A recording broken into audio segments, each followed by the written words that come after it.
Muy buenos días a todos. Arrancamos un nuevo desayuno de coyuntura. Como ustedes saben, esta costumbre tiene muchos años, más de 6 años, reuniéndonos los días viernes, con funcionarios, con comerciantes, con empresarios que están en la dirigencia de su sector, para hablar de los temas que nos preocupan a todos en una charla un poco más distendida, sin el protocolo que tendríamos que tener en otro tipo de cosas. Hemos reemplazado el año pasado el tradicional desayuno de las 7 de la mañana con chipacitos a este desayuno por Zoom, gracias a la pandemia. Hoy nos acompañan dos destacados dirigentes. Por un lado, Gerardo Cipollini, que fue 3 veces intendente de Sáenz Peña, es diputado nacional actualmente. Humberto Schiavone, que es el presidente del bloque del PRO en el Senado, el senador nacional por Misiones, también de vasta trayectoria política.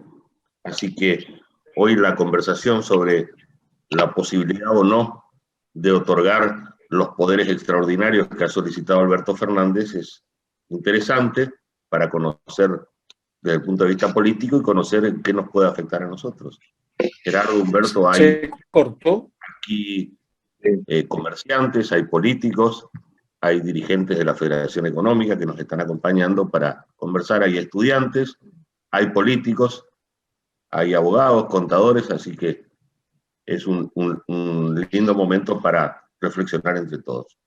La mecánica sería: arranca Gerardo unos 10, 15 minutos, lo sigue Humberto otros 10, 15, y después planteamos preguntas para dialogar entre todos.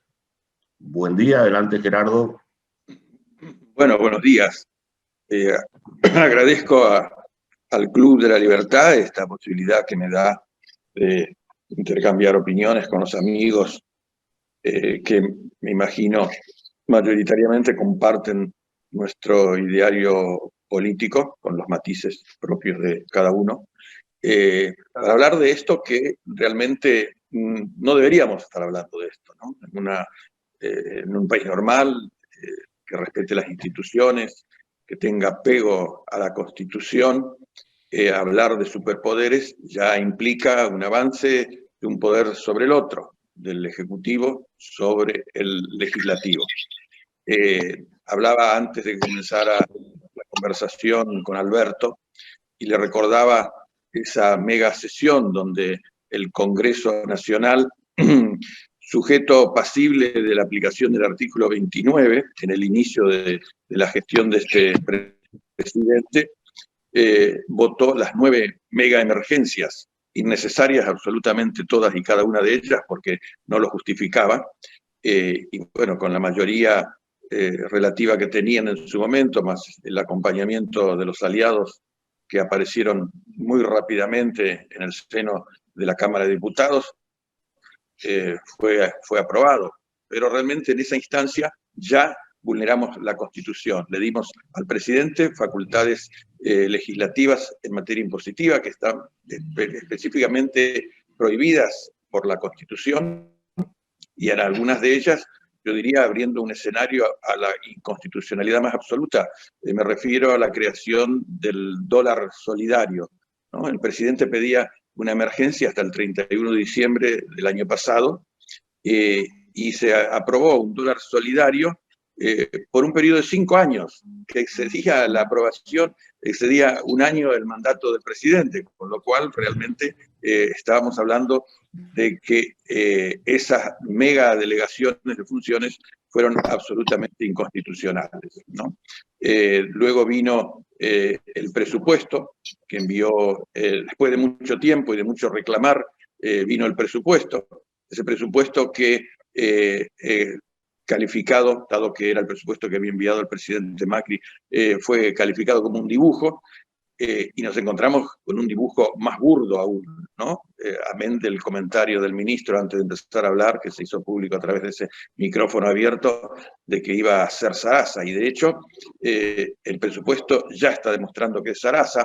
Hablaba de una pauta inflacionaria del 29%, que creo que está superada en las proyecciones en el primer cuatrimestre del año, y hablaba de un dólar de 110 pesos, creo. Fíjense a dónde han ido esas variables. Y después, en esa delegación de funciones impropia que se hizo, venimos a descubrir que esa subvaloración que se ha hecho del presupuesto trae bajo el poncho las facultades discrecionales que posee el jefe de gabinete. Es decir, cuando la partida presupuestaria se cubre, los excedentes pueden ser distribuidos a voluntad del jefe de gabinete, con lo cual se abre una puerta a la discrecionalidad más absoluta que estamos viendo ya en este momento, ¿no? Y así fue que llegó la pandemia y nos generó esta hecatombe social, política, fundamentalmente sanitaria, pero también económica, ¿no? La pandemia más larga del mundo, con los peores resultados epidemiológicos. El presidente dijo, si hubiera habido otro presidente, los muertos llegarían a 10.000. Es obvio que se estaba refiriendo al presidente Macri. Y estamos superando lamentablemente la barrera de los 60, de los 65.000 hermanos argentinos fallecidos. Fallecidos impropiamente, ¿no? Porque si se hubiera gestionado bien el tema de las vacunas, tendríamos una porción significativa de la población vacunada, y muchos de los que han muerto o de los que están por morir lamentablemente lo van a hacer por no tener la vacuna, ¿no? Uno ve el festejo por la llegada de la vacuna, que creo que cierra un primer lote de 10 millones de vacunas, pero tenemos apenas un poco más del 2% de la población argentina vacunada con las dos dosis. No tenemos nada prácticamente. En un país de 40 y pico de millones de habitantes, tener 1 millón de hermanos vacunados con las 2 dosis realmente es altamente preocupante. Y ahí entramos en todo lo que ha traído el tema de la vacuna, ¿no? Los vacunatorios VIP, el robo de las vacunas, la vacunación militante a gente que no necesitaba ser vacunada.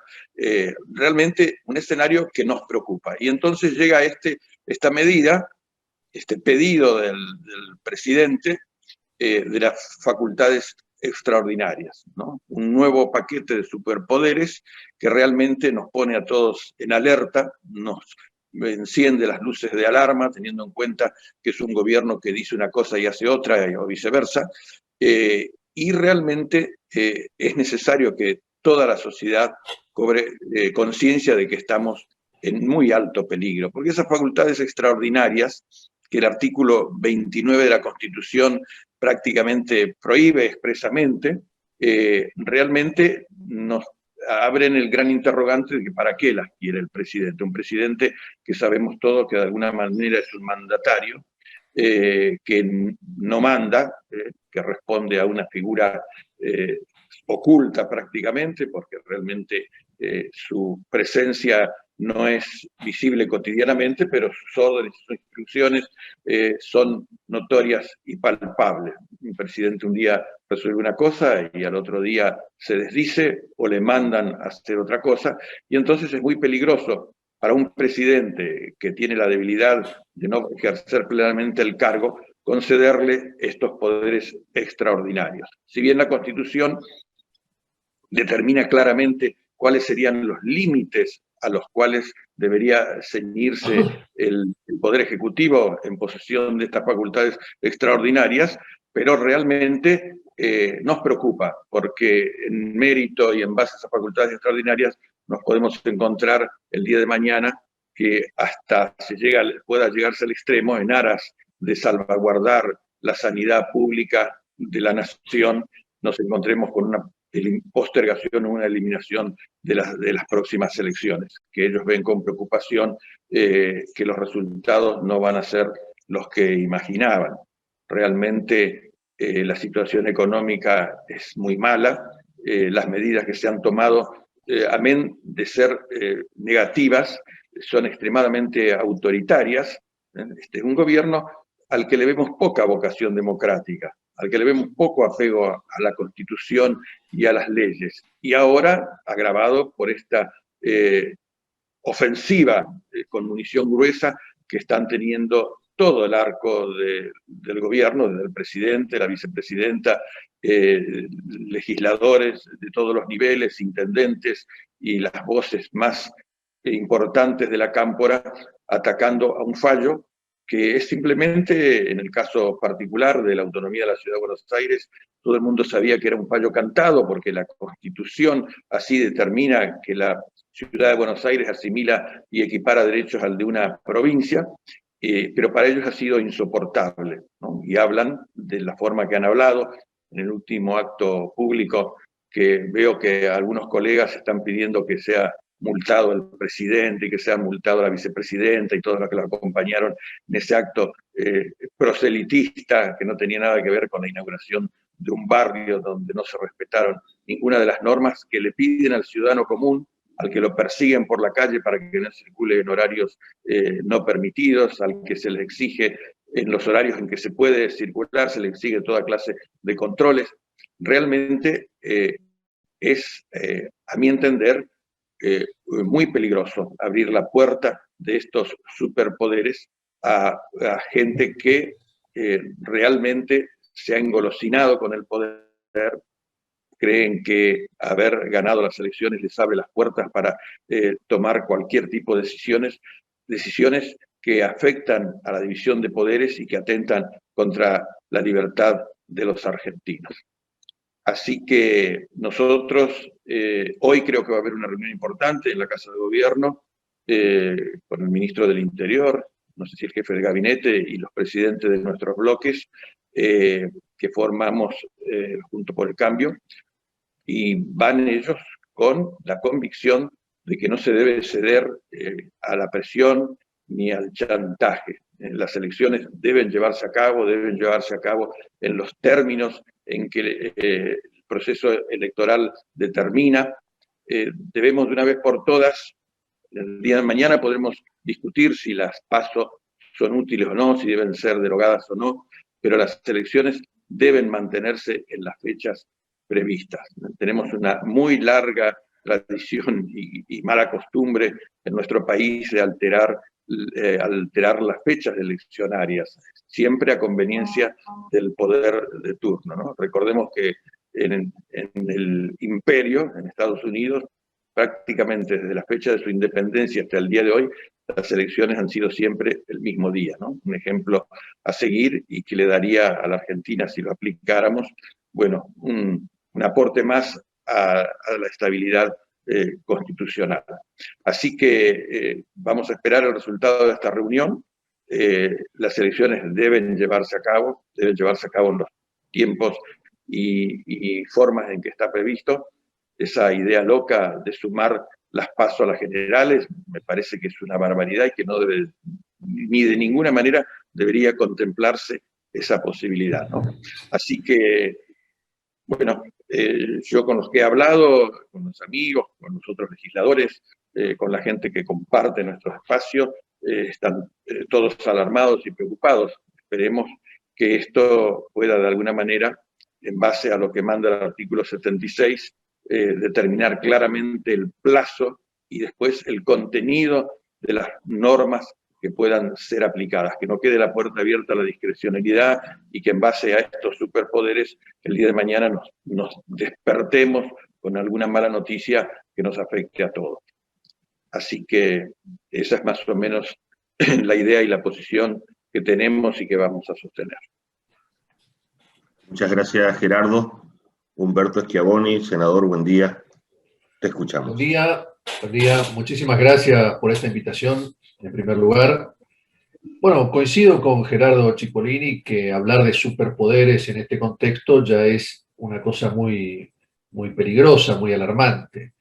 Esta discusión estamos teniéndola a raíz primero del fallo de la Suprema Corte de Justicia de la Nación, que se origina en el cuestionamiento que hace el gobierno de la ciudad a la constitucionalidad del decreto del DNU 241.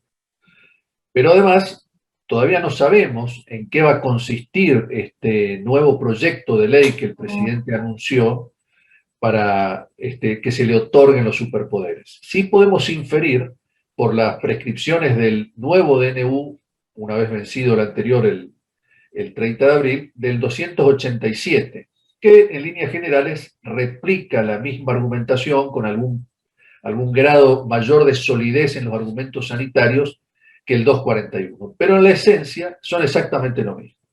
Y esto lo tenemos que analizar bajo el prisma de los principios generales establecidos en la Constitución, además obviamente de los lineamientos específicos que tiene el fallo de la Suprema Corte de Justicia. El primero es la premisa general alberdiana de que el poder de las provincias es originario e indefinido, y el de la nación es delegado y definido, es decir, tiene que estar expresamente autorizado o delegado por el poder originario para que la nación pueda ejercer ese poder.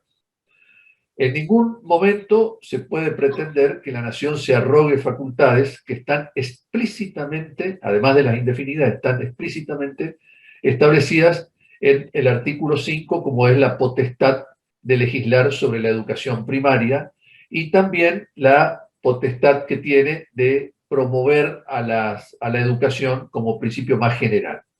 Entonces, estaba claro, coincido también con Gerardo, de que la Corte Suprema de Justicia no podía fallar ni en contra de la autonomía de las provincias, porque están violando normas expresas de la Constitución, ni tampoco de la autonomía que ya había sido consagrada, la autonomía de la capital, perdón, que ya había sido consagrada en anteriores fallos por la propia Corte Suprema de la Justicia.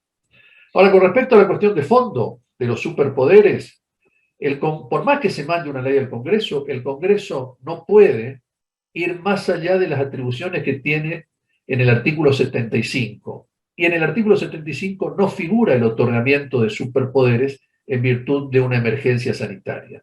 Entonces, ahí vamos de vuelta al principio alberdiano.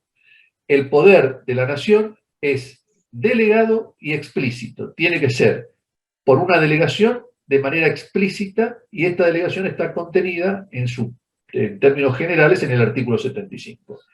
Entonces, más allá de que manden una ley o un DNU, no puede alterar el fondo de la cuestión. El Congreso no puede otorgar superpoderes porque no los tiene el propio Congreso. Ese es el problema básico que enfrenta el razonamiento del presidente en este aspecto. Además, nuestro federalismo es, por definición, un federalismo de concertación, desde su origen. Y hay algunas materias, como la política sanitaria, donde hay facultades concurrentes que deben ser concertadas entre la nación y la provincia.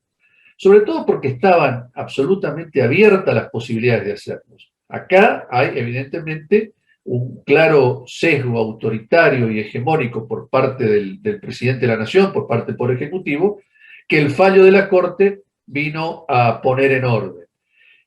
Quiero recalcar un párrafo del voto del presidente de la Suprema Corte de Justicia de la Nación, que dicho sea de paso, corren por sus venas sangre correntina. No creo que yo lo haga mejor jurista, pero solamente menciono el hecho, que la emergencia nunca puede ser una franquicia para violar los aspectos normativos que están contenidos en la Constitución. Y la Constitución tiene los remedios para que si el presidente estuviera ante una situación de gravedad o de conmoción, dictar el estado de sitio, como lo han hecho otros países en el mundo. Pero también ahí vienen los cálculos y el oportunismo político que lleva a este gobierno permanentemente a enmascarar las cuestiones para arrogarse facultades autoritarias que no las tiene. Con respecto a lo que también hacía referencia Gerardo, está claro acá que hay una mala praxis muy ostensible por parte del gobierno en todo el manejo de la pandemia.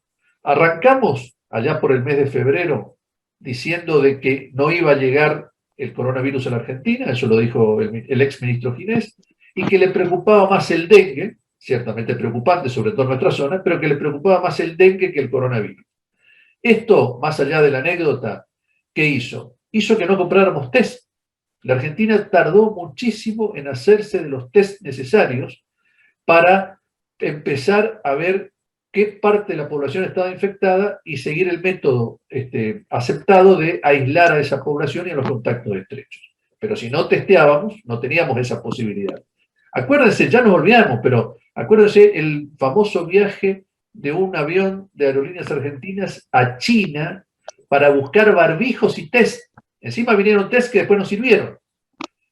Arrancamos de esa manera. Al no poder testear y no poder aislar a la población, decretamos una cuarentena totalmente irracional e irrestricta que destruyó la economía, que destruyó la socialización y la educación de nuestros chicos y que además destruyó o vulneró libertades públicas, libertades que están expresamente consagradas también en los derechos que otorga la Constitución a los habitantes de esta patria, como por ejemplo circular libremente en el territorio nacional. Después, la panacea eran las vacunas. Nos atamos a un esquema con el empresario Sigman y la fabricación de vacunas de AstraZeneca, que tuvo problemas en la fase 3 y problemas en la fabricación. Tan es así que al día de hoy todavía no tenemos una sola dosis de ese convenio, que ahora teóricamente vendría en mayo. Pero fíjense el concatenamiento de errores y de mala praxis a la que hemos recurrido. Y en ese contexto, el presidente optó por confrontar con la oposición cuando se le señalaban estos errores. Pero la verdad es que la responsabilidad es 100% del gobierno nacional de que estemos en esta situación.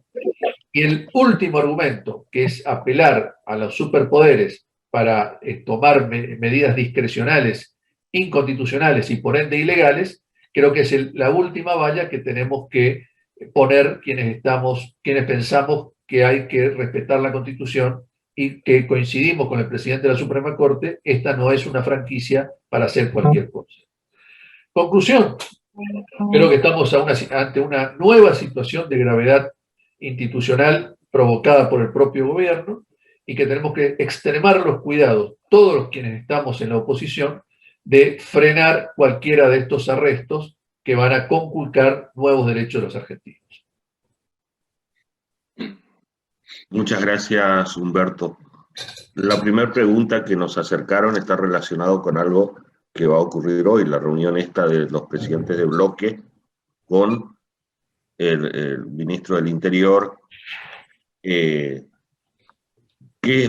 ¿Cuál específicamente es esa agenda, Humberto? ¿Vos participás como presidente de bloque del PRO?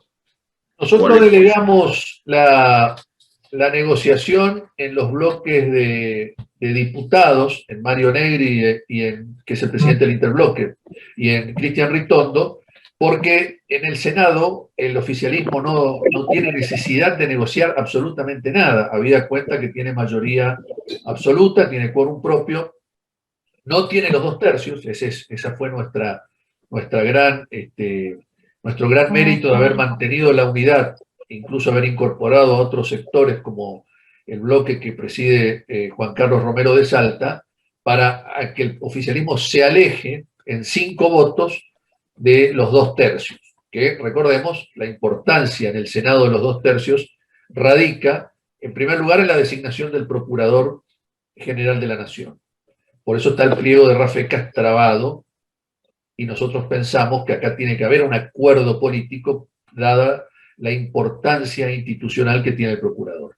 Y el otro tema muy importante es la ampliación de la Suprema Corte de Justicia, porque se puede sancionar, y de hecho lo pueden hacer, sancionar una ley disponiendo la ampliación de los miembros de la Corte. Pero para el nombramiento de los nuevos ministros se requieren de vuelta los 2 tercios del Senado. Por eso es tan importante mantener la unidad del bloque de Juntos por el Cambio y con el senador Juan Carlos Romero, que tiene 4 votos, para bloquear con holgura esa posibilidad. Con respecto al proyecto, en el día de ayer, Guado de Pedro le acercó a Mario Negri una versión que no es clara, no es la misma que la del diputado Casareto, pero que básicamente recepta lo que nosotros, gran parte de que nosotros habíamos solicitado, que es acordar la postergación para el 12 de septiembre de la realización de las PASO y para el mes de noviembre la realización de las elecciones generales. En consecuencia, se produce un corrimiento de todo el cronograma vinculado a estas fechas. Entonces, lo que antes tenía que ser la constitución de los frentes en mayo, pasa a junio, la nominación de los candidatos, la presentación de los candidatos a participar en las primarias en junio pasa a julio, y así sucesivamente todos los plazos que entiendo han sido acordados o consensuados u ordenados por la Cámara Nacional Electoral. El otro tema fundamental es un artículo que establece que esta ley no puede ser reformada ni suspendida durante el año electoral. Esta es una cláusula absolutamente innegociable, porque esto va a trasuntar el acuerdo político de realizar sí o sí las elecciones primarias en agosto o en septiembre. Obviamente que nuestra posición original había sido no modificar la fecha de las PASO, porque entendíamos que no se pueden alterar reglas institucionales de la importancia de la realización de las elecciones generales justamente en un año electoral. Que podemos discutir, como bien lo decía Gerardo, las particularidades de las PASO. Muchos de nosotros incluso hemos presentado proyectos al respecto, pero lo tenemos que hacer fuera del calendario electoral. Fuera del calendario electoral porque estamos modificando reglas de juego institucionales de la máxima importancia, como es nada más ni nada menos que la elección de nuestros representantes. Recordemos que el artículo primero de nuestra Constitución habla de la democracia representativa. Entonces, es un tema cardinal. Pero esas son las últimas novedades. Seguramente hoy, con Guado de Pedro, nuestros presidentes de bloques de diputados acordarán la instrumentación, porque hay otra fecha importante que es el 10 de mayo. El 10 de mayo el presidente, de acuerdo a la ley vigente, tiene que convocar a las elecciones. Gerardo, en el Chaco han suspendido las PASO provinciales. ¿Esto es así? La verdad, me preguntas algo que realmente no tengo la confirmación de ello. La verdad que no estoy al tanto de este fenómeno. No sé si las han suspendido. Si las han suspendido, la verdad que no me enteré. La verdad que no me enteré. No estoy muy al tanto de la agenda provincial, pero han suspendido, sí, las internas partidarias del partido gobernante las han suspendido. Así que esta pandemia aquí da para todo, pero realmente no creo que podamos, no es que no creo que podamos, no podemos escindirnos de los ritmos y de los tiempos de las elecciones nacionales, así que estamos sujetos a lo que se resuelva a nivel nacional. De sus declaraciones anteriores o su comentario anterior, surge que usted desconfía de que esta suma del poder público o esta facultad extraordinaria, mejor dicho, que solicita el presidente, está relacionado con el tema electoral, Gerardo. Y puede ser realmente, por eso digo que es muy peligrosa esta concesión de estas facultades extraordinarias, porque en realidad lo que imaginamos es que lo que pretende el presidente es que no haya litigiosidad respecto de algunas decisiones que él toma. Al tener estas facultades, y conforme a la segunda parte del artículo 76, lo que se decida es inapelable.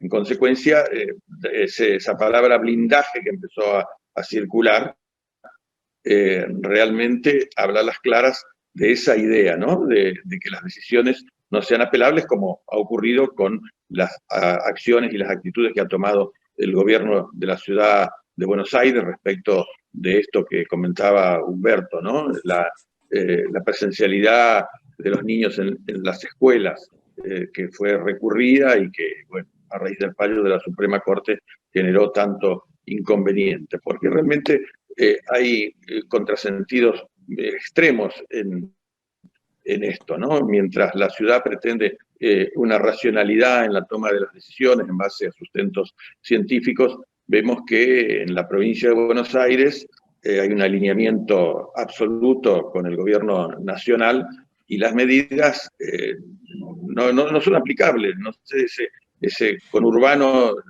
superpoblado, lleno de carencias y de necesidades, de gente que tiene que salir necesariamente a la calle a buscar el peso para comer en el día a día, realmente pone a la gente en riesgo de incumplir las normas, pero las normas son prácticamente de cumplimiento imposible, ¿no?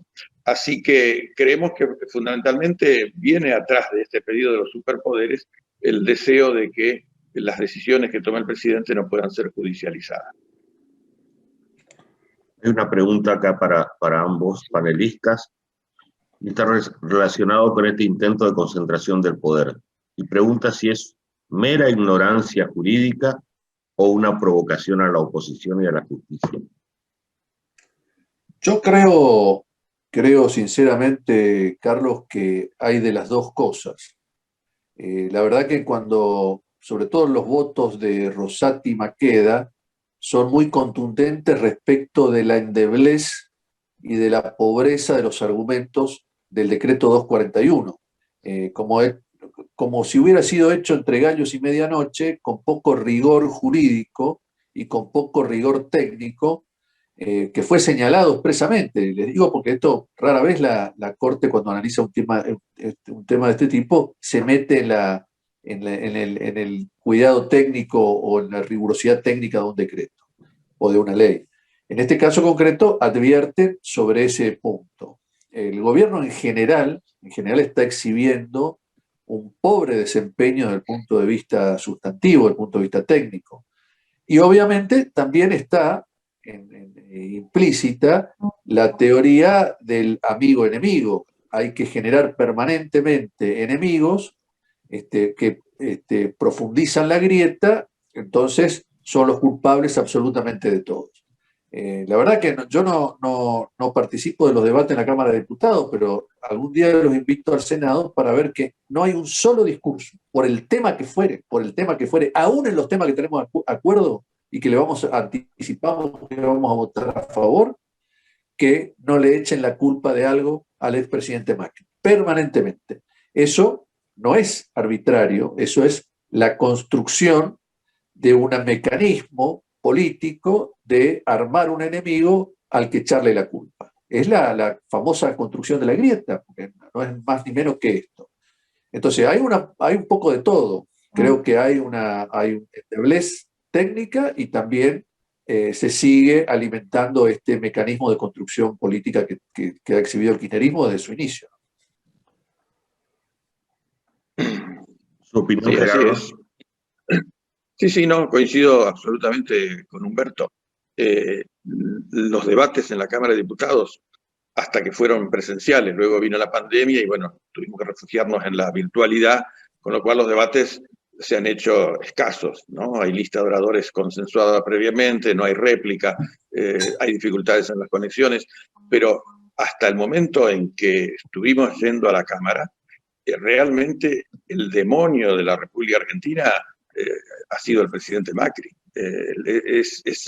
Ese día de los superpoderes, yo tuve que retirarme en algún momento del recinto porque realmente era insoportable escuchar a los miembros de la bancada oficialista descalificar a un gobierno que habrá tenido errores, pero que también tuvo aciertos y que tuvo serias dificultades a lo largo de toda su gestión debido a las trabas que se le fueron poniendo por el camino, pero realmente ya ahora, bueno, la pandemia ha venido como excusa perfecta, pero con casi 2 años de gobierno encima, ya hay que empezar a dejar de hablar del gobierno anterior, hay que empezar a hablar y hacerse cargo de los errores de la propia gestión.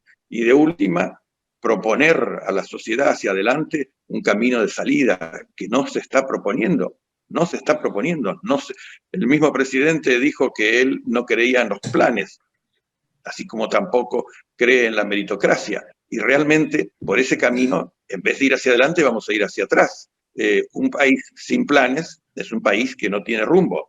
Y no los tenemos en ninguno de los aspectos que hacen al desarrollo del país. Y fundamentalmente, un programa de desarrollo, un programa que justifique la existencia, no que justifique, sino que palíe la existencia de esos millones de hermanos argentinos que viven dependiendo de la caridad del Estado y que no tienen futuro, en ese camino no tienen futuro. Realmente hemos presentado un proyecto muy interesante con el diputado Acef que apunta a esto, porque realmente es casi anecdótico esto, ¿no? Pero ha andado circulando por ahí una carta de renuncia de un joven que renunciaba al empleo porque el empleo formal le impedía disfrutar de las asignaciones que el Estado provee en las diversas modalidades que las provee. Bueno, el proyecto que era que las empresas pudieran tomar a beneficiarios de planes sociales sin el costo laboral que determinan las leyes de ese campo.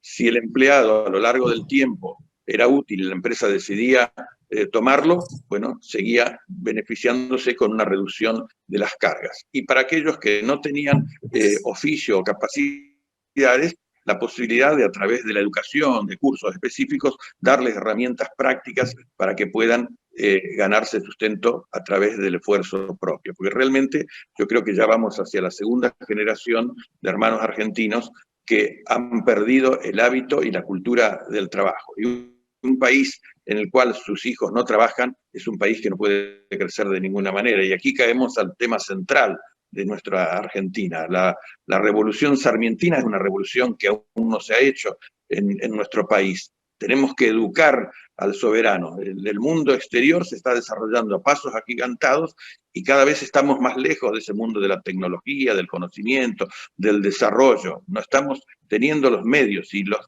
jóvenes con habilidades y capacidades lamentablemente vemos que se van. Entonces, realmente, de una vez por todas, tenemos que darle a la educación el lugar que corresponde, porque un pueblo educado es un pueblo con autonomía, con esa soberanía que puede ejercer la solemnidad del cuarto oscuro eligiendo a quien quiera, no a quien le manden votar, ¿no? Así que ahí entramos en otro terreno, ¿no? En el cual hace falta trabajar mucho, que la educación no sea adoctrinar a nuestros jóvenes con discursos perversos, con folletería que tergiversa la realidad, capacitando a los docentes, pagándoles salarios dignos, mejorando la infraestructura escolar. Sin educación, el país no tiene futuro. ¿Existe alguna herramienta institucional para frenar la andanada de los DNU y la actitud deliberada de esquivar al Congreso? Pregunta Alberto. Mira, los DNU están expresamente previstos en la Constitución bajo determinadas circunstancias. Ahí es muy opinable si las circunstancias, sobre todo en este contexto en que el Congreso está funcionando, y además está funcionando paradójicamente con la posibilidad de una mayor celeridad en virtud de la semipresencialidad o de la virtualidad en muchos casos. La verdad que el presidente, en muchos de estos casos, no debería haber dictado DNU, sino que tendría que haber mandado un proyecto de ley que sea tratado por ambas cámaras. Nosotros, por eso, en los últimos DNU estamos rechazándolos en la bicameral de DNU, pero obviamente el Congreso tiene, sobre todo en la Cámara de Senadores, la posibilidad de, solamente con la aprobación de una de las cámaras, consagrar la legalidad del DNU, más allá de su legitimidad, que como digo, para nosotros está viciada en origen, ya que no se cumple uno de los extremos concretos del que le marca la Constitución, que es el funcionamiento del Congreso. Obviamente, cuando uno está en receso del Congreso, hay, desde el punto de vista formal, una justificación. No se estuvo dando en la mayoría de estos DNU. Puede que al principio, cuando había un grado altísimo de incertidumbre, cuando habría muchísimas dudas e incertezas respecto de qué iba a pasar con la pandemia, que se haya apelado a un DNU. Pero bueno, eso fue al principio. Una vez que ya transcurrió el tiempo, que existen también experiencias comparadas de otros países, y funcionando el Congreso, insisto, al principio el Congreso había dejado de funcionar. Hoy el Congreso está funcionando plenamente y, como dije al principio, paradójicamente la virtualidad o la semipresencialidad favorece o facilita que se hagan más rápido las sesiones. Por lo tanto, hoy nosotros estamos votando en contra, además del contenido de fondo, por este vicio de origen que no respeta los extremos fijados para este remedio tan excepcional por la Constitución.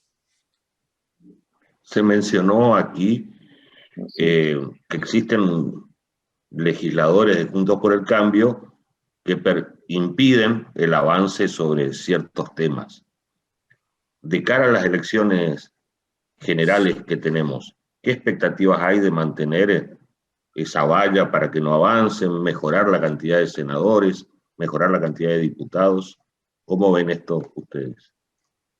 Bueno, esto es un tema sumamente opinable, Carlos, sobre todo cuando estamos a varios meses vista de las elecciones generales y como sabemos el contexto político en nuestro país puede variar de un día para el otro.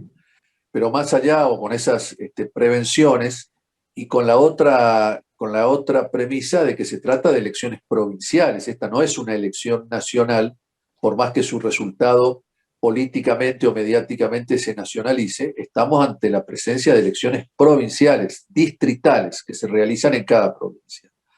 Siempre el resultado de la elección de la provincia de Buenos Aires, por el peso electoral que tienen. Recordemos que la provincia de Buenos Aires tiene casi el 40% del peso electoral nacional, es el resultado que se nacionaliza. Pero yo creo que más allá de quien termine ganando o sacando el mayor porcentaje de votos, lo que va a haber que mirar para saber si hay un ganador o un perdedor, o quién ganó o quién perdió, es si se aumentan o se disminuyen la cantidad de diputados o senadores de cada bancada. En ese aspecto, un análisis muy preliminar y con los condicionamientos que dije anteriormente, nosotros creemos que Juntos por el Cambio va a avanzar en ambas cámaras en la cantidad de diputados y senadores. Y como contrapartida, el Frente de Todos va a retroceder o también sus aliados incondicionales, porque acá tampoco tenemos que ir a la mera formalidad de la pertenencia a los bloques, tenemos que ver aquellos aliados que por más que estén en otro bloque, votan, y eso lo sabe bien Gerardo, de manera incondicional las iniciativas del oficialismo. Yo creo que vamos a terminar con un saldo positivo para Juntos por el Cambio y por ende para la salud de la República al final de estas elecciones de medio término. Efectivamente, la importancia tremenda que tienen estas elecciones de medio tiempo radican en esto que decía Humberto, ¿no? Primero, volver a darle racionalidad al Congreso, que el Congreso sea lo que realmente la Constitución declama, un lugar de debate, de discusión, pero también de consenso, cosa que en este momento no ocurre, lamentablemente, por lo menos en la Cámara, sí, supongo que en senadores pasa lo mismo, con las mayorías que tienen ellos, realmente se soporta el avasallamiento de esa mayoría, que todavía no es propia, están a 12 diputados de tener la mayoría en la Cámara de Diputados. Lo logran en este momento, como bien dijo Humberto, con algunos socios eventuales, algunos de ellos que hicieron campaña por Mauricio Macri en las últimas elecciones y que a partir de su asunción han votado todo acompañando al oficialismo. Por ahí la gente se pregunta a raíz de qué o por qué, y entramos al terreno de las sospechas, ¿no? Y los aliados, bueno, los aliados, primero que está esto del camaleonismo político, ¿no? Nosotros, nuestro bloque tuvo el primer día 119 diputados y al otro día tenía 116 porque 3 nos abandonaron. Y después están los aliados, ¿no? La gente del Monumento Popular Neuquino, el grupo del diputado Ramón de Mendoza y algunos otros que por allí pescan. Por eso vuelvo a decir, es importantísimo para recuperar un Congreso que sirva de contención o de freno a estos deseos hegemónicos. Pero además son importantísimas estas elecciones de medio tiempo porque de alguna manera ellas abren la puerta para las elecciones presidenciales de las próximas elecciones presidenciales. Es muy importante el resultado para el cual ya estamos trabajando de estas elecciones de medio tiempo, porque un buen resultado en este año 2021 asegura, o por lo menos comienza a garantizar un muy buen resultado en las elecciones presidenciales de dentro de 2 años. Sí, déjame hacer complementarte algo, Carlos, si me permitís. Sí, adelante. Un análisis en la provincia de Buenos Aires. Si nosotros vemos el resultado del 2017, que fue muy bueno para Juntos por el Cambio. Juntos por el Cambio ganó la provincia de Buenos Aires, tan es así que pusimos los 2 senadores, Esteban Bullrich y Gladys González, y Cristina perdió y entró como por la minoría. Nosotros sacamos alrededor de 45 puntos y nosotros sacamos 41, perdón, ellos sacaron 35, Massa sacó 10 u 11 y Randazzo sacó 4 o 5, no recuerdo con exactitud. Pero, ¿qué pasó? Todos esos diputados de Massa y algunos de Randazzo hoy forman parte del Frente de Todos. Y nosotros, uno de los 3 que perdimos a principio después de haber perdido las elecciones, fue Anzaloni de Huatre, que también está en el Frente de Todos. Conclusión, nosotros ganamos por un rato nomás, porque después cuando se conforman los bloques, muchos de estos que habían ido por afuera, van al bloque de ellos. Lo concreto que ellos, entre propios y aliados incondicionales, tienen que renovar 18 diputados y nosotros tenemos que renovar 14 diputados. Lo cual quiere decir que ellos deberían hacer una elección de 50 o 51 puntos para renovar los 18 y nosotros, con acercarnos al 39, 39 y medio, renovamos nuestros 14 que ponemos en juego. Previsiblemente, este escenario es muy favorable para Juntos por el Cambio, donde lo lógico sería que ellos pierdan un par de diputados y nosotros ganemos un par de diputados. Y estoy hablando de la provincia de Buenos Aires, que es el mayor bastión electoral del kirchnerismo y es donde se va a leer en clave la elección nacional. Por eso es muy importante que recalquemos que el que gana es el que aumenta la cantidad de diputados y el que pierde es el que pierde la cantidad de integrantes de su bloque, para que se lea correctamente esta elección nacional. Muchas gracias por el dato. Y para cumplir con el compromiso, estamos en horario. Me gustaría que cada uno de ustedes haga una reflexión final antes del cierre. Bueno, espero que los amigos que han participado de este Zoom estén satisfechos con los temas que hemos tratado de desarrollar. Humberto ha sido muy claro, ha sido específico en sus aportaciones respecto de estos porcentajes, fundamentalmente para la provincia de Buenos Aires, que es, como él dice, la parte más importante prácticamente, representando el 40% de los representantes en el Congreso, en la Cámara de Diputados. Este Zoom me pareció muy bueno, creo que ha sido muy ilustrativo. Felicito a los amigos del Club de la Libertad por la iniciativa y les agradezco que me hayan invitado. Siempre a disposición y bueno, esperemos que podamos de alguna manera poner coto a estas ambiciones hegemónicas de este grupo circunstancialmente gobernante a la República.